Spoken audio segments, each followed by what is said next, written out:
أهلا بيكم أعزائي المشاهدين في قناة أخبار كل يوم. مسلسل قلبي ومفتاحه الحلقة السابعة، الكشف عن سبب خسارة آسر ياسين شركته. شهد مسلسل قلبي ومفتاحه الحلقة السابعة الكشف عن أسباب فشل شركة المستلزمات الطبية الخاصة بمحمد عزت، واللي بيجسد دوره الفنان آسر ياسين، ولجوءه للعمل بسيارته كسائق أوبر، حيث التقى محمد بميار والذي يجسد دورها الفنانة مي عز الدين خلال أحداث مسلسل قلبي ومفتاح الحلقة السابعة، وحكى لها عن الأزمة التي واجهها في عمله بعدما أنشأ شركته الخاصة بالمستلزمات الطبية، وبسبب كورونا حدثت له أزمة في عمله، ليطلب من أحد أصدقائه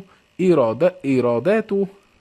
أجهزة ومستلزمات جديدة، ولكنها كانت غير متطابقة، مما تسبب في مصادرة كافة أمواله وأغلقت الشركة، وبسبب ذلك تركته خطيبته السابقة.